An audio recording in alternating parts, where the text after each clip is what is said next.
Hello, how are you students? This is Ranjit Parashar here, and today we are going to discuss the lesson 2nd for the class 9th, part 2nd, the Sehnai of Bismillah Khan. Dear student, this is from your Beehive book and lesson 2nd, part 2. We all are much fascinated whenever we listen music, and this is a very simply to deviate towards the music because it produces a great enthusiasm in our body. Dear students, whenever we think about Sehnai, a name that comes in our mind, none other than Ustad Bismillah Khan. Ustad Bismillah Khan, the maestro of Sehnai and Bharat Ratna, bring Sehnai, an auspicious instrument among this orchestral world. Students, today we will discuss the achievement of Ustad Bismillah Khan. So now let's discuss this chapter. Emperor Aurangzeb banned, B-A-N-N-E-D, banned means प्रतिबंधित कर देना. Emperor Aurangzeb banned the playing of music instrument called pungi in the royal residence. It had a shrill, unpleasant sound. Emperor Aurangzeb banned the playing of musical instrument called pungi. Aurangzeb, शासक Aurangzeb was a Mughal emperor. उन्होंने musical instrument जिसे पुंगी कहा जाता था उसे अपने royal residence में, अपने राजशाही निवास में इसके बजाने पर प्रतिबंध लगा दिया था, क्योंकि इसके अनप्लेजेंट साउंड्स थे. Because of the unpleasant sound. Unpleasant sound means the sound that we do not like to here.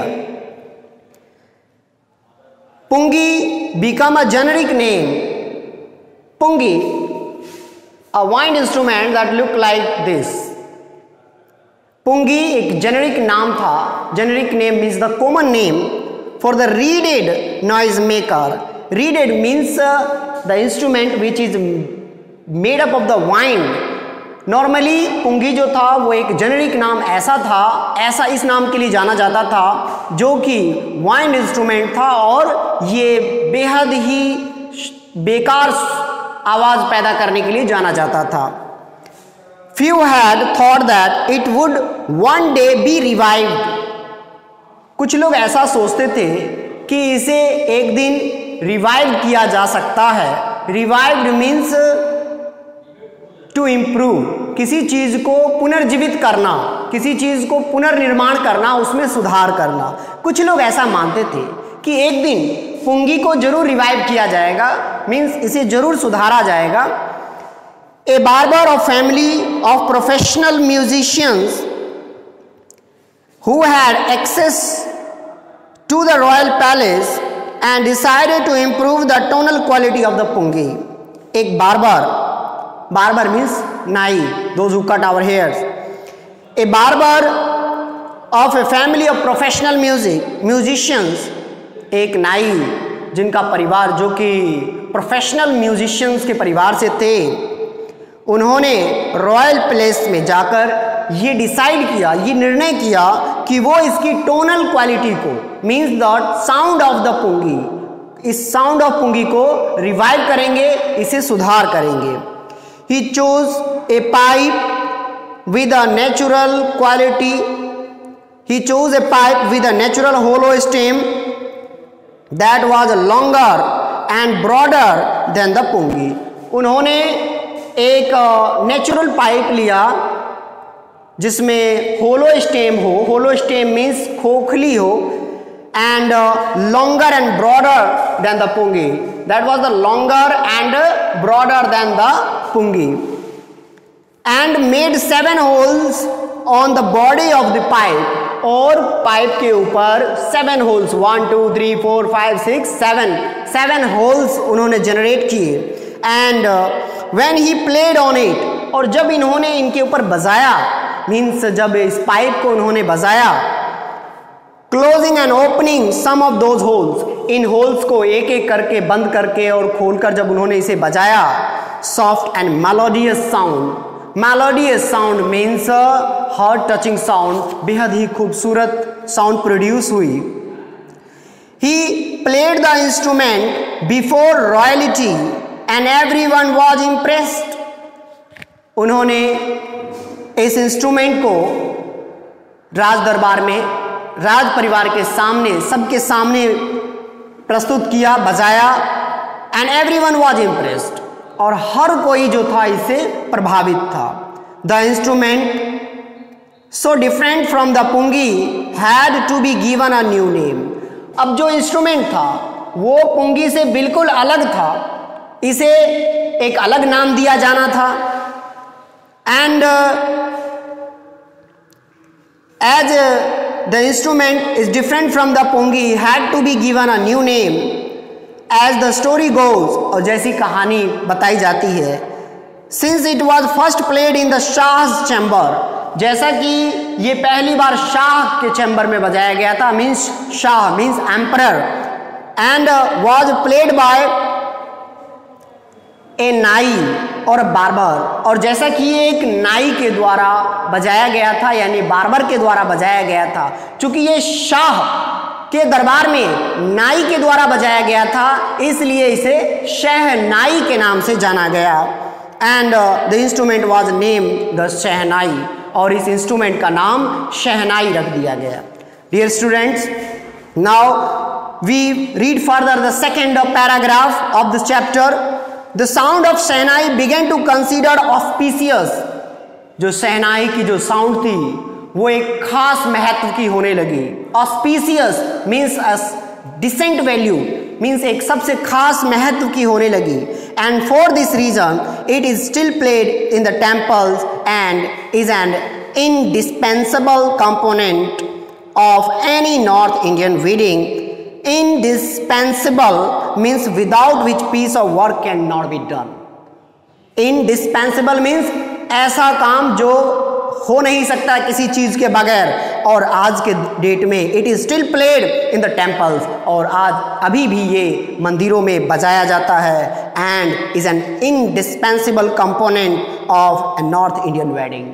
और ऐसा माना जाता है कि नॉर्थ इंडियन वेडिंग में इसके बगैर शायद पूरी नहीं हो सकती है. नॉर्थ इंडियन वेडिंग्स या अधूरी रह सकती है. आज भी हम जैसे ही किसी फिल्मों को देखते हैं जहां शादी होती है, या हमारे घर के आस पड़ोस में जब भी शादी की बात होती है, तो शहनाई शब्द जरूर आता है कि तुम्हारी शहनाई कब गूंजेगी.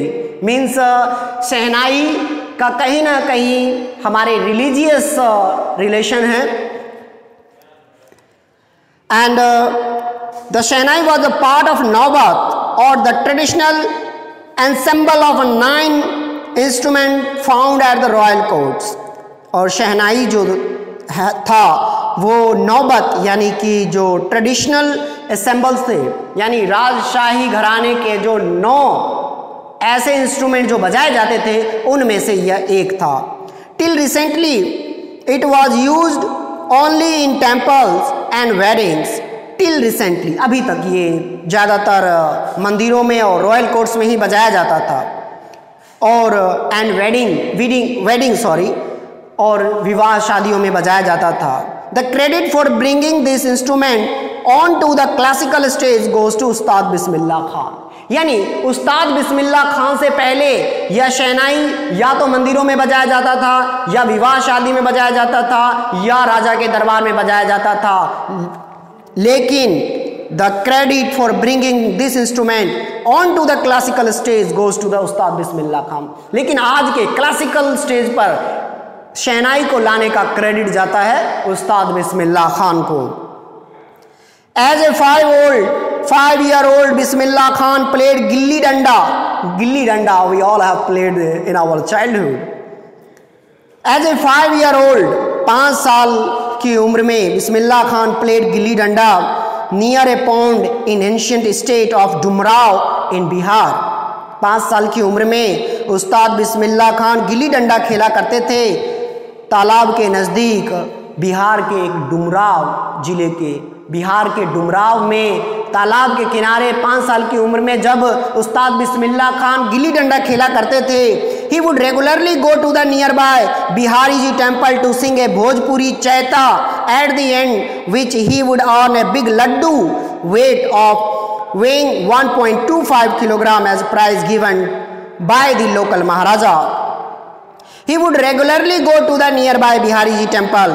वह अक्सर नज़दीक के बिहारी जी टेम्पल पर जाया करते थे भोजपुरी चैता गाने के लिए, यानी कि वह अक्सर बिहार नज़दीक के बिहारी जी टेम्पल में चैता गाने के लिए जाया करते थे और अंत में उन्हें पुरस्कार स्वरूप 1.25 किलोग्राम का लड्डू उन्हें वहाँ के लोकल महाराजा के द्वारा दिया जाता था.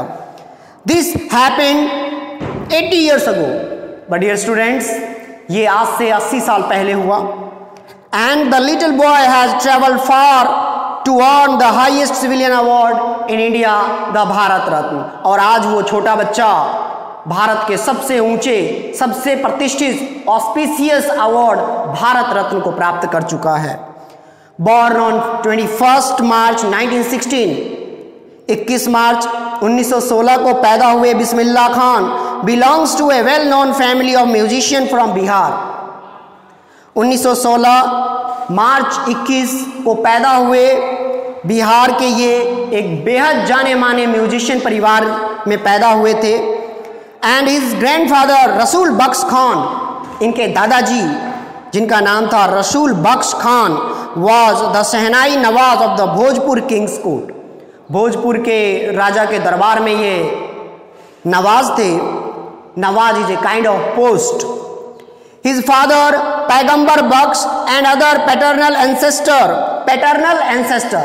आई would like to clear that paternal ancestor means हमारे पिता के पूर्वज, मैटरनल एंसेस्टर मीन्स हमारे माता के पूर्वज, मीन्स हमारे जो नानी के घर के पूर्वज होते हैं. इनके जो पैतृक पूर्वज जो थे वे एंसेस्टर मीन्स पूर्वज, आल्सो ग्रेट शहनाई प्लेयर्स. इनके पैतृक पूर्वज जो थे वो भी एक महान शहनाई प्लेयर्स थे. The young boy took to music early in life. छोटे लड़के ने, मीन्स हम बात कर रहे हैं उस्ताद बिस्मिल्लाह खान की, म्यूजिक को अपने बचपन के दिनों में ही अडॉप्ट किया. At the age of 3 when his mother took him to maternal uncle's house in Banaras, now it is called Varanasi. मात्र 3 साल की उम्र में जब इनकी माताश्री इन्हें मैटरनल अंकल मीन्स मामा जी के घर लेकर गई Banaras. Bismillah was fascinated means much impressed. Bismillah बहुत ही इम्प्रेस्ड थे अंकल की प्रैक्टिस को देखकर शहनाई के ऊपर, मतलब अपने अंकल के द्वारा शहनाई बजाने को देखकर वो बहुत ही फैसिनेटेड थे. Soon Bismillah started accompanying his uncle Ali Bakhsh, और जल्दी ही बिस्मिल्लाह खान ने अपने अंकल मीन्स मामा जी अली बख्श को ज्वाइन किया, उन्हें सपोर्ट करना शुरू किया. To the Vishnu temple of Banaras where Bakhsh was employed to play the shehnai. जल्दी ही उन्होंने अपने मामा जी अली बख्श का साथ देना शुरू किया, जो विष्णु टेम्पल बनारस में एम्प्लॉयड थे शहनाई बजाने के लिए. Ali Bakhsh would play the shehnai and Bismillah would sit captivated means for a very long time without stopping.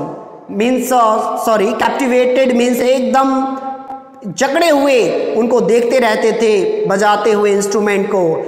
4 hours on and, मतलब घंटों तक उन्हें बजाते हुए देखते रहते थे.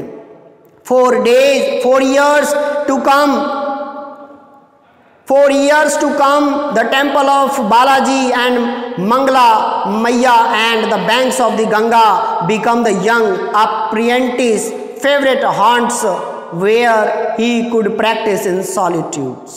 वर्षों तक उस मंगला मैया और बालाजी टेम्पल गंगा नदी के किनारे इनका ये इस यंग अप्रेंटिस मीन्स जो छोटे से इस नन्हे उस्ताद जो प्रैक्टिस कर रहे थे इसकी ये गवाह बने। And the flowing waters of the Ganga inspired him to improvise means to improve, अपने आप को और सुदृढ़ करने की कोशिश। Improvise. The flowing waters of the Ganga inspired him to improvise and invent ragas that were earlier considered to be beyond the range of the Shehnai. और गंगा की लहरों ने इन्हें राग बजाने में के लिए इंस्पायर किया, प्रेरित किया, जो शायद इनसे पहले शहनाई पर बजाने के लिए शायद लोग कल्पना भी नहीं करते थे। तो डियर स्टूडेंट्स, मैंने आपको इसके 13 पैराग्राफ से मैंने आपको 5 पैराग्राफ्स आज डिस्कस किया। नेक्स्ट वीडियो एपिसोड में हम इसके हाफ चैप्टर को हम रिव्यू करेंगे, देखेंगे। एक चैप्टर मैं कंप्लीट एक वीडियो में इसलिए नहीं दे रहा हूँ ताकि ये काफ़ी लेंथी ना हो जाए, बोरिंग ना हो जाए, इसलिए हम इस चैप्टर को 2 सेक्शन में स्टडी करेंगे। पहला सेक्शन मैंने आज आप लोगों को प्रोवाइड किया और नेक्स्ट सेक्शन मैं आपको नेक्स्ट वीडियो में प्रोवाइड करूंगा, जो कि पैराग्राफ 6 to 13 के लिए होगा। मैं उम्मीद करूंगा कि आप इसे बढ़िया से स्टडी करें, इसे देखें, डिफ़िकल्ट वर्ड्स को अंडरलाइन करें, डिक्शनरी यूज़ करके उन्हें मेमोराइज करने की कोशिश करें और इस चैप्टर से जो भी आपको इम्पोर्टेंट क्वेश्चंस लगते हैं, वैल्यूएबल क्वेश्चन लगते हैं, वो क्वेश्चन खुद बनाएं, उसे सिंप्लीफाई करें और बाकी क्वेश्चंस जो टेक्स्ट बुक्स के हैं वो मैं अगले वीडियो एपिसोड में मैं आप लोगों के साथ डिस्कस करूंगा। Thank you, have a good day.